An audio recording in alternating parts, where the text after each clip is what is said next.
Le traité de l'unité par le philosophe soufi Muhyiddin ibn Arabi ou Muhyiddin Abu Bakr Muhammad ibn Ali ibn Arabi al-Hatami, plus connu sous son seul nom de Ibn Arabi, 1165-1240. Traduction 1911 de John Gustav Ageli, alias Ivan Ageli, alias Abdul Hadi, 1869-1917. Au nom d'Allah, le clément, le miséricordieux, nous implorons son secours. Gloire à Allah, avant l'unité duquel il n'y a pas d'antérieur, si ce n'est lui qui est ce premier, après la singularité duquel il n'y a aucun après, si ce n'est lui qui est ce suivant. À propos de lui, il n'y a ni avant, ni après, ni haut, ni bas, ni près, ni loin, ni comment, ni quoi, ni où, ni état, ni succession d'instants, ni temps, ni espace, ni être. Il est tel qu'il était. Il est l'unique, le dompteur, sans les conditions ordinaires de l'unité. Il est le singulier sans singularité. Il n'est pas composé de noms et de nommés, car le nom est lui et le nommé est encore lui. Il n'y a pas de nom sauf lui. Il n'y a pas de nommé en dehors de lui. C'est pourquoi il est dit qu'il est le nom et le nommé. Il est le premier sans antériorité. Il est le dernier sans les conditions ordinaires de la finalité, c'est-à-dire sans finalité absolue. Il est l'évident sans extériorité. Il est l'occulte sans intériorité. Je veux dire qu'il est l'existence des glyphes de l'externe comme il est l'existence de ceux de l'interne. Il n'y a ni externe ni interne hormis lui, et cela sans que ces glyphes se changent pour devenir lui, ou que lui, il se change pour devenir ces glyphes. Il importe de bien comprendre cet arcane, de peur de tomber dans l'erreur de ceux qui croient aux incarnations de la divinité. Il ne se trouve pas dans quelque chose et aucune chose ne se trouve dans lui par une entrée ou une sortie quelconque.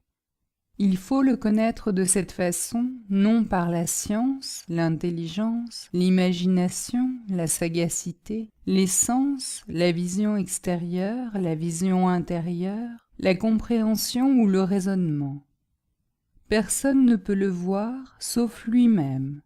Personne ne le saisit sauf lui-même. Personne ne le connaît sauf lui-même. Il se voit par lui-même. Il se connaît par lui-même. Autre que lui ne peut le voir. Autre que lui ne peut le saisir. Son impénétrable voile est sa propre unicité. Autre que lui ne le dissimule pas. Son voile est son existence même. Il est voilé par son unicité d'une façon inexplicable. Autre que lui ne le voit pas, aucun prophète envoyé, aucun saint parfait ou ange approché. Son prophète est lui-même, son messager, apôtre, est lui. Sa missive, apostolat, est lui. Sa parole est lui. Il a mandé son ipséité par lui-même, de lui-même, vers lui-même, sans aucun intermédiaire ou causalité extérieure que lui-même. Il n'y a aucune disparité de temps, d'espace ou de nature entre celui qui envoie, entre le message et le destinataire de cette missive. Son existence est celle des lettres de la prophétie, pas d'autre. Autre que lui n'a pas d'existence ou de nominalité et ne peut donc s'anéantir, n'ayant jamais existé. C'est pourquoi le prophète a dit « Celui qui connaît son âme, c'est-à-dire soi-même, connaît son Seigneur. » Il dit encore « J'ai connu mon Seigneur par mon Seigneur. » Le prophète d'Allah a voulu faire comprendre par ces mots que tu n'es pas toi, mais lui et non toi, qu'il ne sort pas de toi et tu ne sors pas de lui. Je ne veux pas dire que tu es ou que tu possèdes telle ou telle qualité. Je veux dire que tu n'existes absolument pas et que tu n'existeras jamais ni par toi ni par lui, dans lui ou avec lui. Tu ne peux cesser d'être car tu n'es pas. Tu es lui et lui est toi, sans aucune dépendance ou causalité. Si tu reconnais à ton existence cette qualité, c'est-à-dire le néant, alors tu connais Allah, autrement non. La plupart des initiés disent que la gnose, ou la connaissance d'Allah, vient à la suite du fana el-Wujudi et du fana el-Janoï, c'est-à-dire par l'effet de l'extinction de l'existence et de l'extinction de cette extinction. Or, cette opinion est tout à fait fausse, il y a là une erreur manifeste. La gnose n'exige pas l'extinction de l'existence du moi ou l'extinction de cette extinction. Car les choses n'ont aucune existence, et ce qui n'existe pas ne peut cesser d'exister. Dire qu'une chose a cessé d'exister, qu'elle n'existe plus, équivaut à affirmer qu'elle a existé, qu'elle a joui de l'existence. Donc, si tu connais ton âme, c'est-à-dire toi-même, tu peux concevoir que tu n'existes pas et, partant, que tu ne t'éteins pas, alors tu connais Allah, autrement non. Attribuer la gnose au fana et au fana el-Janoï est un credo idolâtre. Car si tu attribues la gnose au fana et au fana el-Janoï, tu prétends qu'autre qu'Allah puisse jouir de l'existence. C'est le nier, et tu es formellement coupable d'idolâtrie. Le prophète a dit « Celui qui connaît son âme, c'est-à-dire lui-même, connaît son Seigneur ». Il n'a pas dit « Celui qui éteint son âme connaît son Seigneur ». Si l'on affirme l'existence d'un autre, on ne peut plus parler de son extinction, car on ne doit parler de l'extinction de ce qu'on ne doit affirmer. Ton existence est néant, et néant ne peut s'ajouter à une chose, temporaire ou non. Le prophète a dit « Tu n'existes pas maintenant comme tu n'existais pas avant la création du monde ». Le mot « maintenant » est pris ici dans son sens de présent absolu, signifie l'éternité sans commencement aussi bien que l'éternité sans fin. Or, Allah est l'existence de l'éternité sans commencement et de l'éternité sans fin, ainsi que la préexistence. Ces trois aspects de l'éternité sont lui. Allah est l'existence de ces trois aspects de l'éternité sans qu'il cesse d'être l'absolu. S'il n'en était pas ainsi, sa solitude ne serait pas. Il ne serait pas son partenaire. Or, il est d'obligation rationnelle, dogmatique et théologique qu'il soit seul et sans compagnon aucun. Son partenaire serait celui qui existerait par lui-même, non par l'existence d'Allah. Un tel n'aurait pas besoin d'Allah et serait par conséquent un second Seigneur Dieu, ce qui est impossible. Allah n'a pas de partenaire, de semblable ou d'équivalent. Celui qui voit une chose avec Allah, d'Allah ou dans Allah, même en la faisant relever d'Allah par la seigneurie, rend cette chose partenaire d'Allah, relevant de lui par la seigneurie. Quiconque prétend qu'une chose puisse exister avec Allah, peu importe que cette chose existe par elle-même ou bien par lui, qu'elle s'éteigne de son existence ou de l'extinction de son existence, un tel homme, dis-je, est loin d'avoir la moindre perception de la connaissance de son âme ou de soi-même. Car celui qui prétend qu'autre que lui puisse exister, peu importe que ce soit par lui-même ou bien par lui ou dans lui, puis disparaisse et s'éteigne, puis s'éteigne dans son extinction, etc., un tel homme tourne en un cercle vicieux par l'extinction sur l'extinction indéfiniment. Tout cela est idolâtrie sur idolâtrie et n'a rien à faire avec la gnose. Un tel homme est idolâtre et il ne connaît rien ni d'Allah ni de lui-même ou de son âme. Si l'on demande par quel moyen on arrive à connaître son âme, c'est-à-dire le proprium, soi-même, et à connaître Allah, la réponse est « La voie vers ces deux connaissances est indiquée par ces paroles. Allah était et le néant avec lui. » Il est maintenant tel qu'il était. Si quelqu'un dit « Je vois mon âme, mon proprium, moi-même, autre qu'Allah, et je ne vois pas qu'Allah soit mon âme », la réponse est « Le prophète veut dire par le terme âme le proprium, ton existence particulière, ce que tu appelles moi-même, et non pas l'élément psychique qui s'appelle tantôt l'âme impérieuse ou celle qui pousse irrésistiblement vers le mal, l'âme qui reproche, la race aînée, etc. Mais il veut dire par âme tout ce qui est autre qu'Allah, comme il a dit « Fais-moi voir, ô Dieu, les choses telles qu'elles sont », désignant par les choses tout ce qui n'est pas Allah, qu'il soit exalté. Il a voulu dire « Fais-moi connaître ce qui n'est pas toi, afin que je sache et afin que je connaisse la vérité sur les choses, si elles sont toi ou bien autres que toi. Sont-elles sans commencement ni fin, ou bien ont-elles été créées et vont-elles disparaître ?» Alors, Allah lui fit voir que tout ce qui n'est pas lui est l'homme lui-même, et que tout ce qui n'est pas lui n'a aucune existence. Et il vit les choses telles qu'elles sont. Je veux dire qu'il vit qu'elles étaient la quiddité d'Allah, hors du temps, de l'espace et de toute attribution. Le terme « les choses » peut s'appliquer à l'âme comme à n'importe quoi. L'existence de l'âme et celle des choses s'identifient dans l'idée générale de choses. Donc, celui qui connaît les choses connaît son âme, son proprium, c'est-à-dire lui-même, et celui qui se connaît soi-même connaît le Seigneur. Car ce que tu crois est autre qu'Allah n'est pas autre qu'Allah, mais tu ne le sais pas. Tu le vois et tu ne sais pas que tu le vois. Du moment que ce mystère a été dévoilé à tes yeux, que tu n'es pas autre qu'Allah, tu sauras que tu es le but de toi-même, que tu n'as pas besoin de t'anéantir, que tu n'as jamais cessé d'être et que tu ne cesseras jamais d'exister, jamais, comme nous l'avons déjà expliqué. Tous les attributs d'Allah sont tes attributs.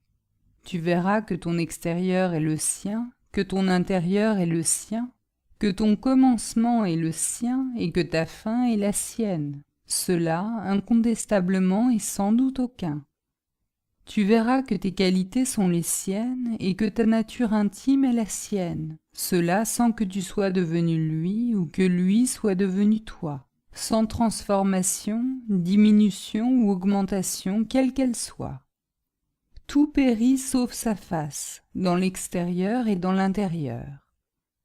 Cela veut dire qu'il n'existe aucun autre que lui, qu'autre que lui n'a aucune existence, mais est fatalement perdu, de sorte qu'il ne reste que sa figure. Autrement dit, rien n'est stable hormis sa figure. Quelques manuscrits ajoutent « Partout où vous vous tournez vers la face de Dieu » Coran 2, 109. Un exemple. Un homme ignore quelque chose, puis il l'apprend. Ce n'est pas son existence qui s'est éteinte, mais seulement son ignorance. Son existence reste, elle n'a pas été changée contre celle d'un autre. L'existence du savant n'est pas venue s'ajouter à l'existence de l'ignorant. Il ne s'agit d'aucun mélange de ces deux existences individuelles. Il n'y a que l'ignorance qui a été enlevée. Ne pense donc pas qu'il est nécessaire d'éteindre ton existence, car alors tu te voiles avec cette même extinction et tu deviens toi-même pour ainsi dire le voile d'Allah. Comme maintenant le voile est autre qu'Allah, il s'ensuit qu'autre que lui puisse le vaincre en repoussant les regards vers lui, ce qui est une erreur et une méprise grave. Nous avons dit plus haut que l'unicité et la singularité sont les voiles d'Allah, pas d'autres.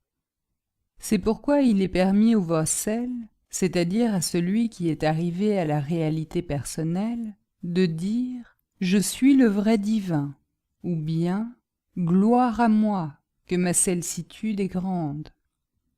Un tel Wassel n'est pas arrivé à un degré aussi sublime sans avoir cru que ses attributs sont les attributs d'Allah et que son être intime est l'être intime d'Allah, sans aucune transformation d'attributs ou transsubstantiation d'être intime, sans aucune entrée dans Allah ou sortie de lui ou vice-versa. Il voit qu'il ne s'éteint pas dans Allah et qu'il ne persiste pas avec Allah non plus. Il voit que son âme, c'est-à-dire son proprium, n'existe pas du tout, non pas comme ayant existé puis s'étant éteinte, mais il voit qu'il n'y a ni âme ni existence sauf la sienne. Le prophète a dit « N'insultez pas au siècle, car il est Allah ». Il a voulu dire par ces paroles que l'existence du siècle est l'existence d'Allah, qu'il soit glorifié et magnifié. Il est trop élevé pour avoir un partenaire, un semblable ou un équivalent quelconque. Le prophète dit dans une tradition Rotsi, « Allah dit, mon serviteur, j'étais malade et tu ne m'as pas visité. J'avais faim et tu ne m'as pas donné à manger. Je t'ai demandé l'aumône et tu l'as refusé. » Il a voulu dire que c'était lui qui était le malade et le mendiant. Comme le malade et le mendiant peuvent être lui, alors toi et toutes les choses de la création, accidents ou substances, peuvent aussi être lui. Quand on découvre l'énigme d'un seul atome, on peut voir le mystère de toute la création, tant intérieure qu'extérieure. Tu verras qu'Allah n'a pas seulement créé toutes choses, mais tu verras encore que dans le monde invisible aussi bien que dans le monde visible, il n'y a que lui, car ces deux mondes n'ont point d'existence propre. Tu verras qu'il n'est pas seulement leur nom, mais aussi celui qui les nomme et celui qui est nommé par eux, ainsi que leur existence.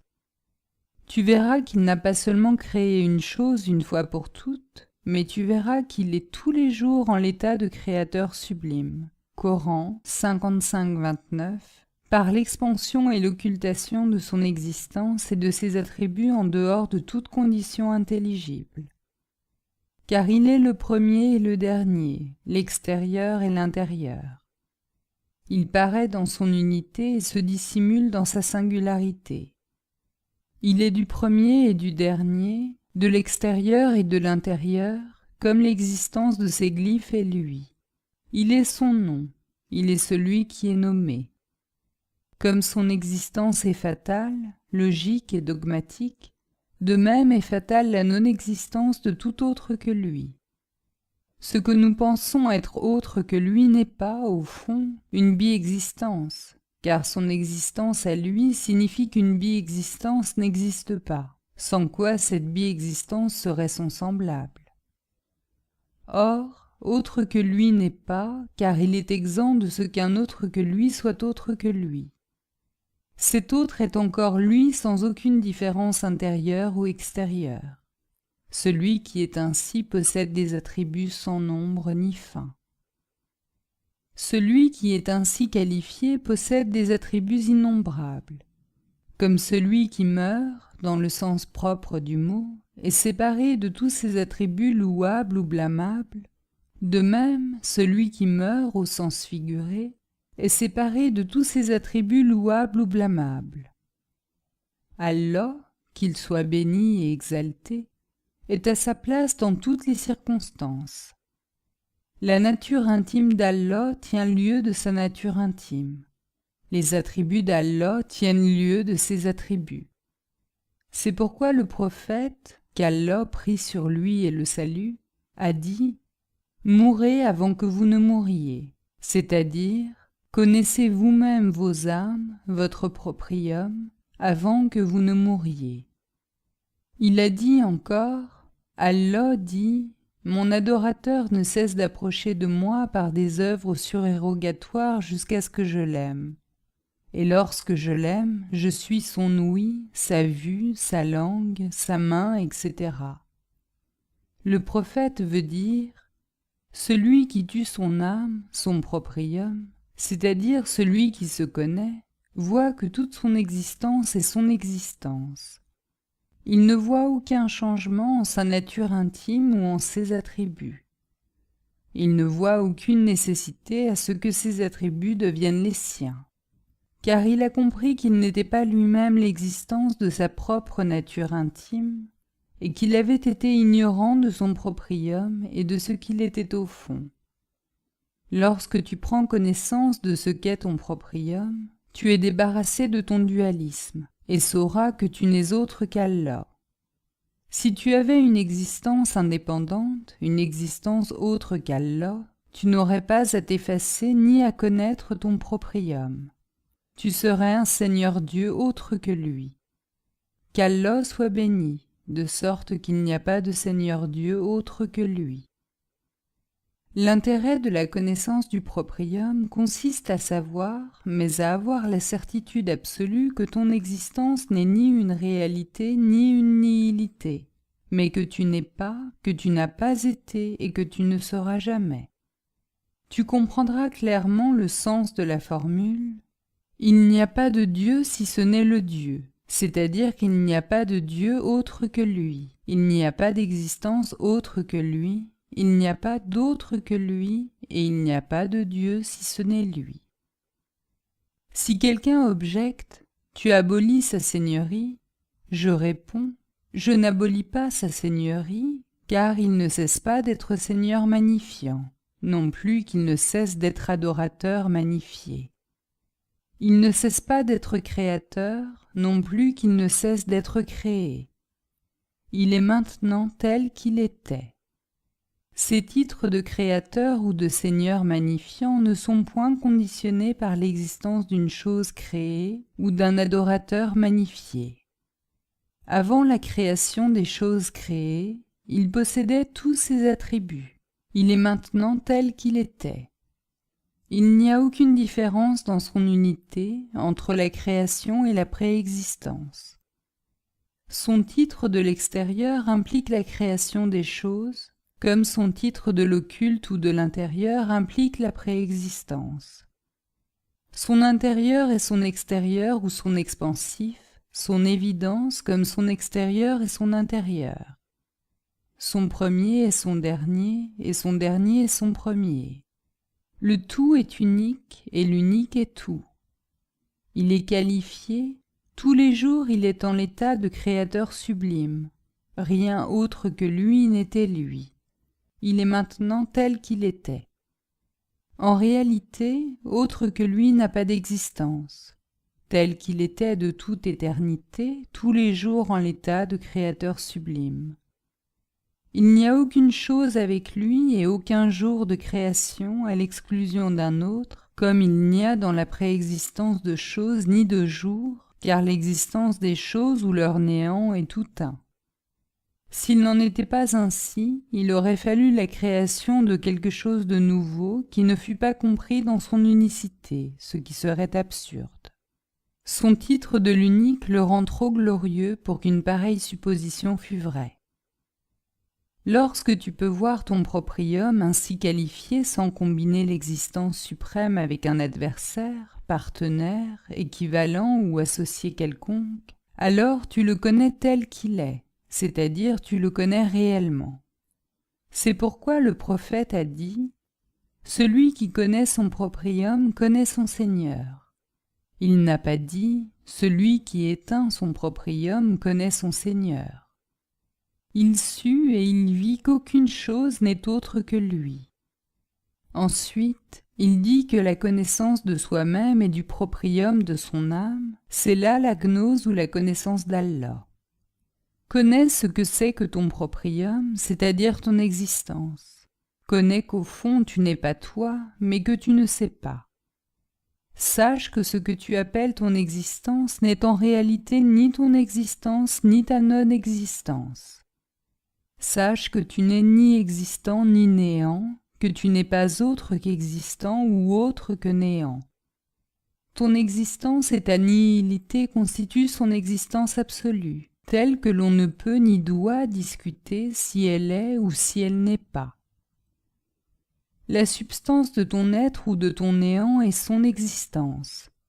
Donc, lorsque tu vois que les choses ne sont pas autres que ton existence et la sienne, et lorsque tu peux voir que la substance de son être et ton néant dans les choses, sans toutefois voir quoi que ce soit avec lui ou dans lui, alors tu connais ton âme, ton proprium.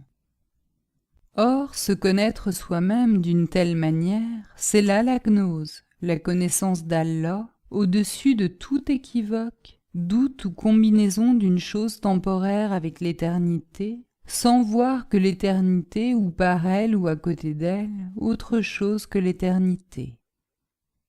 Si quelqu'un demande « Comment alors s'opère l'union, puisque tu affirmes qu'autre que lui n'est pas ?» Une chose qui est unique ne peut s'unir qu'avec elle-même. La réponse est « En réalité, il n'y a ni union ni approchement. On ne peut parler d'union qu'entre deux, et non lorsqu'il s'agit d'une chose unique. L'idée d'union ou d'arrivée comporte l'existence de deux choses, analogues ou non. Analogues, ils sont semblables. S'ils ne sont pas analogues, ils se font opposition. Or, Allah, qu'il soit exalté, est exempt de tout semblable ainsi que de tout rival, contraste ou opposant. Ce qu'on appelle ordinairement union, proximité ou éloignement ne sont point tels dans le sens propre du mot. Il y a union sans unification, approchement sans proximité et éloignement sans aucune idée de loin ou de près. Si quelqu'un demande « Qu'est-ce que c'est que la jonction dans la jonction, la proximité dans la proximité ou l'éloignement dans l'éloignement ?» La réponse est « Je veux dire que, dans l'état que tu appelles proximité, tu n'étais pas autre que lui, qu'il soit exalté. Tu n'étais pas autre que lui, mais tu ne connaissais pas ton proprium. Tu ne savais pas que tu étais lui et non pas toi. Lorsque tu arrives à Allah, c'est-à-dire lorsque tu te connais toi-même sans les lettres de la connaissance, tu connaîtras que tu es lui et que tu ne savais pas auparavant si tu étais lui ou non. Lorsque la connaissance te sera arrivée, tu sauras que tu as connu Allah par Allah, non par toi-même. Prenons un exemple. Supposons que tu ne sais pas que ton nom est Mahmoud, ou que tu dois être appelé Mahmoud, car le vrai nom et celui qui le porte sont, en réalité, identiques. Or, tu t'imagines que tu t'appelles Mohammed. Mais après quelque temps d'erreur, tu finis par savoir que tu es Mahmoud et que tu n'as jamais été Mohammed. Cependant, ton existence continue comme par le passé, mais le nom Mohammed est enlevé de toi. Cela est arrivé parce que tu as su que tu es Mahmoud et que tu n'as jamais été Mohammed. Tu n'as pas cessé d'être Mohammed par une extinction de toi-même, car cesser d'exister suppose l'affirmation d'une existence antérieure. Or, qui affirme une existence quelconque hormis lui, donne un associé à lui, qu'il soit béni et que son nom soit exalté. Dans notre exemple, Mahmoud n'a jamais rien perdu. Mohammed n'a jamais vécu dans Mahmoud, n'est jamais entré dans lui ou sorti de lui. De même Mahmoud par rapport à Mohammed. Aussitôt que Mahmoud a connu qu'il est Mahmoud et non Mohammed, il se connaît, c'est-à-dire il connaît son proprium, cela par lui-même et non par Mohammed. Celui-là n'était pas. Comment aurait-il pu informer d'une chose quelconque? Donc, celui qui connaît et ce qui est connu sont identiques, de même que celui qui arrive et ce à quoi on arrive, celui qui voit et ce qui est vu sont identiques. Celui qui sait est son attribut, ce qui est su est sa substance ou nature intime. Celui qui arrive est son attribut, ce à quoi on arrive est sa substance. Or, la qualité et ce qui la possède sont identiques. Telle est l'explication de la formule « Celui qui connaît connaît son Seigneur ». Qui saisit le sens de cette similitude comprend qu'il n'y a ni union, jonction ou arrivée, ni séparation. Il comprend que celui qui sait est lui et que ce qui est su est encore lui. Celui qui voit est lui, ce qui est vu est encore lui. Celui qui arrive est lui, ce à quoi on arrive dans l'union est encore lui. Aucun autre que lui ne peut se joindre à lui ou arriver à lui. Aucun autre que lui ne se sépare de lui. Quiconque peut comprendre cela est tout à fait exempt de la grande idolâtrie.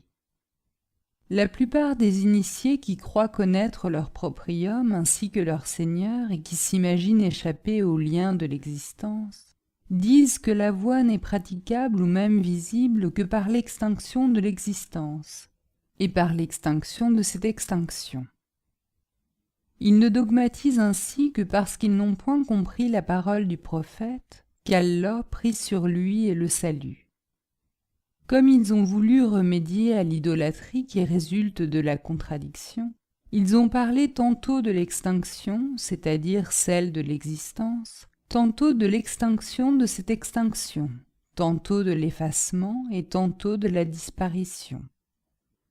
Mais toutes ces explications reviennent à l'idolâtrie pure et simple, car quiconque avance qu'il existe quoi que ce soit autre que lui, laquelle chose s'éteint par la suite, ou bien parle de l'extinction de cette chose, un tel homme, disons-nous, se rend coupable d'idolâtrie par son affirmation de l'existence présente ou passée d'un autre que lui.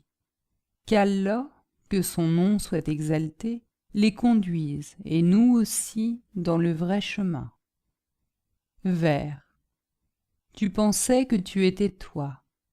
Or, tu n'es pas et tu n'as jamais existé. Si tu étais toi, tu serais le Seigneur, le second de deux. Abandonne cette idée, car il n'y a aucune différence entre vous deux par rapport à l'existence.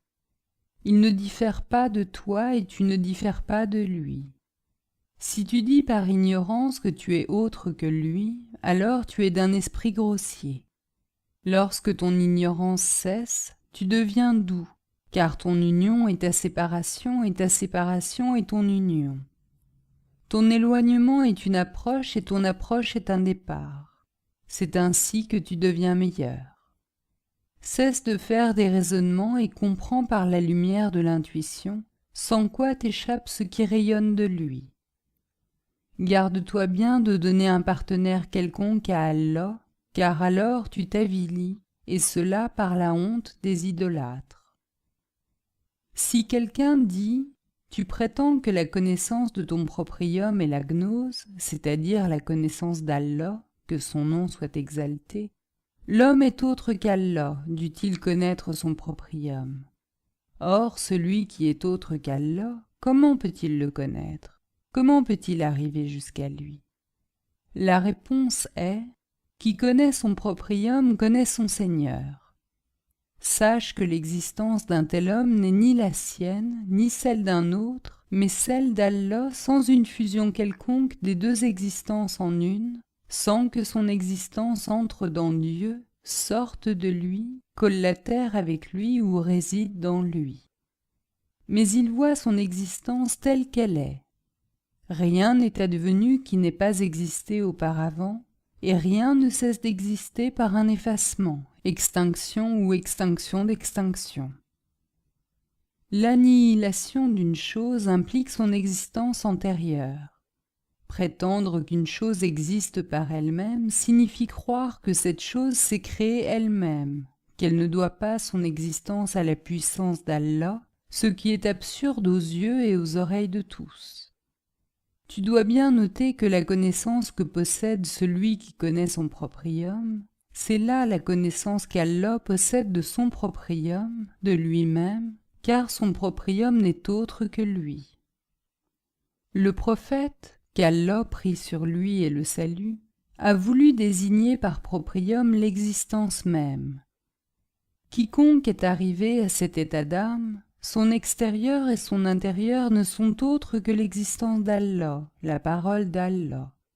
Son action est celle d'Allah, et sa prétention de connaître son proprium est la prétention à la gnose, c'est-à-dire à la connaissance parfaite d'Allah. Tu entends sa prétention, tu vois ses actes, et ton regard rencontre un homme qui est autre qu'Allah, comme tu te vois toi-même autre qu'Allah. Mais cela ne provient pas du fait que tu ne possèdes pas la connaissance de ton proprium. Donc, si le croyant est le miroir du croyant, alors il est lui-même par sa substance ou par son œil, c'est-à-dire par son regard sa substance ou son œil est la substance ou l'œil d'Allah. Son regard est le regard d'Allah sans aucune spécification. Cet homme n'est pas lui selon ta vision, ta science, ton avis, ta fantaisie ou ton rêve, mais il est lui selon sa vision, sa science et son rêve. S'il dit « Je suis Allah », écoute-le attentivement, car ce n'est pas lui, mais Allah lui-même qui par sa bouche prononce les mots « Je suis Allah ». Mais tu n'es pas arrivé au même degré de développement mental que lui. Si tel était le cas, tu comprendrais sa parole, tu dirais comme lui et tu verrais ce qu'il voit. Résumons. L'existence des choses est son existence sans que les choses soient. Ne te laisse pas égarer par la subtilité ou l'ambiguïté des mots, de sorte que tu t'imagines qu'Allah soit créé. Certaine initiée a dit « Le soufi est éternel », mais il n'a parlé ainsi que depuis que tous les mystères lui ont été dévoilés et que tous les doutes ou superstitions ont été dispersés. Cependant, cette immense pensée ne peut convenir qu'à celui dont l'âme est plus vaste que les deux mondes. Quant à celui dont l'âme n'est qu'aussi grande que les deux mondes, elle ne lui convient pas. Car, en vérité, cette pensée est plus grande que le monde sensible et le monde hypersensible, tous les deux pris ensemble.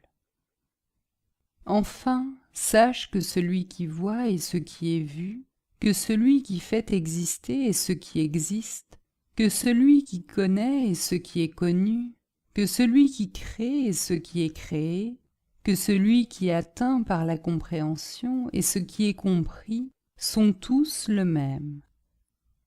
Il voit son existence par son existence, il la connaît par elle-même et il l'atteint par elle-même, sans aucune spécification en dehors des conditions ou formes ordinaires de la compréhension, de la vision ou du savoir. Comme son existence est inconditionnée, sa vision de lui-même, son intelligence de lui-même et sa science de lui-même sont également inconditionnées. Si quelqu'un demande « Comment regardez-vous ce qui est repoussant ou attrayant ?» Si tu vois par exemple une saleté ou une charogne, est-ce que tu dis que c'est Allah? La réponse est « Allah est sublime et pur, il ne peut être ces choses. » Nous parlons avec celui qui ne voit pas une charogne comme une charogne ou une ordure comme une ordure. Nous parlons aux voyants et non aux aveugles.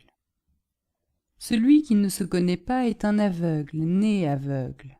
Avant que cesse son aveuglement, naturel ou acquis, il ne peut comprendre ce que nous voulons dire. Notre discours est avec Allah et non avec autre que lui, ou avec des aveugles nés. Celui qui est arrivé à la station spirituelle qu'il est nécessaire d'avoir atteint pour comprendre, celui-là sait qu'il n'y a rien qui n'existe hormis Allah. Notre discours est avec celui qui cherche avec ferme intention et parfaite sincérité à connaître son proprium au nom de la connaissance d'Allah, qu'il soit exalté, lequel, en son cœur, garde en toute sa fraîcheur la forme dans sa demande et dans son désir d'arriver à Allah. Notre discours n'est pas adressé à ceux qui n'ont ni intention ni but. Si quelqu'un objecte, Allah, qu'il soit béni et saint, a dit « Les regards ne peuvent l'atteindre, mais lui, il atteint les regards. » Coran 6, 103. Toi, tu dis le contraire. Où est la vérité? La réponse est « Tout ce que nous avons dit revient à la parole divine. » Les regards ne peuvent l'atteindre, c'est-à-dire ni personne, ni les regards de qui que ce soit ne peuvent l'atteindre. Si tu dis qu'il y a dans ce qui existe un autre que lui, tu dois convenir que cet autre que lui puisse l'atteindre. Or, dans cette partie de sa parole arabe, les regards ne peuvent l'atteindre, Allah avertit le croyant qu'il n'y a pas un autre que lui. Je veux dire qu'un autre que lui ne peut l'atteindre, mais celui qui l'atteint, c'est lui, Allah, lui et aucun autre. Lui seul atteint et comprend sa véritable nature intime, pas un autre. Les regards ne l'atteignent pas, car ils ne sont autre chose que son existence. À propos de celui qui dit que les regards ne peuvent l'atteindre, car ils sont créés, et le créé ne peut atteindre l'incréé ou l'éternel, nous disons que cet homme ne connaît pas encore son proprium. Il n'y a rien, absolument rien, regard ou autre chose, qui existe hormis lui, mais il comprend sa propre existence sans toutefois que cette compréhension existe d'une façon quelconque. Vers. J'ai connu mon Seigneur par mon Seigneur sans confusion ni doute. Ma nature intime est la sienne, réellement, sans manque ni défaut. Entre nous deux, il n'y a aucun devenir, et mon âme est le lieu où le monde occulte se manifeste. Depuis que je connus mon âme sans mélange ni trouble, je suis arrivé à l'union avec l'objet de mon amour sans qu'il y ait plus de distance entre nous, ni longue ni courte. Je reçois des grâces sans que rien descende d'en haut vers moi, sans reproche et même sans motif. Je n'ai pas effacé mon âme à cause de lui, et elle n'a eu aucune durée temporelle pour être détruite après. Si quelqu'un demande, tu affirmes l'existence d'Allah et tu nies l'existence de quoi que ce soit hormis lui. Que sont donc ces choses que nous voyons? La réponse est: ces discussions s'adressent à celui qui ne voit rien hormis Allah. Quant à celui qui voit quelque chose hormis Allah, nous n'avons rien avec lui, ni question ni réponse, car il ne voit que ce qu'il voit. Tandis que celui qui connaît son proprium ne voit pas autre chose qu'Allah en tout ce qu'il voit. Celui qui ne connaît pas son proprium ne voit pas Allah, car tout récipient ne laisse filtrer que de son contenu. Nous nous sommes déjà beaucoup étendus sur notre sujet. Aller plus loin serait inutile, car celui qui n'est point fait pour voir ne verra pas davantage au moyen de nos efforts. Il ne comprendra pas et ne pourra atteindre la vérité. Celui qui peut voir, voit, comprend et atteint la vérité d'après ce que nous avons dit. À celui qui est hyperconsciemment arrivé, il suffit d'une légère indication pour qu'à cette lumière il puisse trouver la vraie voie, marcher avec toute son énergie et arriver au but de son désir avec la grâce d'Allah. Qu'Allah nous prépare à ce qu'il aime et agrée en fait de paroles, d'actes, de science, d'intelligence, de lumière et de vraie direction. Il peut tout, et il répond à toute prière par la juste réponse. Il n'y a de moyens et de pouvoir qu'auprès d'Allah, le Très-Haut, l'Immense. Qu'il prie sur la meilleure de ses créatures, sur le prophète, ainsi que sur tous les membres de sa famille. Amen.